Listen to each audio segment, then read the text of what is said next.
రెండో కొరింథీ పత్రిక 10వ అధ్యాయము 17వ వచనము. అతిశయించువాడు ప్రభువునందే అతిశయింపవలెను, ప్రభువు మెచ్చుకునేవాడే యోగ్యుడు. హల్లెలూయా.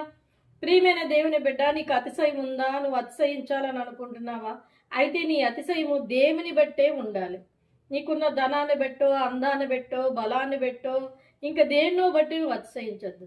నాతో సర్వశక్తి కలిగిన దేవుడున్నాడు, నా యందు ఆయన ఉన్నాడు అని నువ్వు అతిశయిస్తే ఆయన నిన్ను యోగ్యుడిగా, యోగ్యురాలుగా ఆయన ముద్రించబోతున్నారు.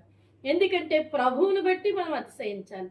దేవుడు నీ పక్షాన నిలబడి ఆయన జరిగిస్తున్న దైవ కార్యాలను బట్టి నువ్వు అతిశయించాలి. ఎప్పుడైతే నువ్వు అలాంటి అతిశయం కలిగి ఉంటావో దేవుని చేత నువ్వు యోగ్యుడిగా, యోగ్యురాలుగా అనిపించుకుంటావు. కనుక దేవుని కృప నీ మీద ఉన్నదని, నువ్వు అడుగుపెట్టు ప్రతి స్థలాన్ని దేవుడు దీవిస్తున్నాడని నువ్వు ఒక అతిశయం కలిగి, అలాంటి దేవుణ్ణి, సర్వశక్తి కలిగిన దేవుణ్ణి నేను కలిగి ఉన్నానని నువ్వు అతిశయం కలిగి ముందడుగు వేయు. ఖచ్చితంగా దేవుడు నీతో ఉండి, నీలో ఉండి ఆయన నిన్ను నడిపించి, దేవుడు నిన్ను ఆశీర్వదించి అనేకులకి ఆశీర్వాదకరముగాను, దీవెనికరంగాను నడిపిస్తారు.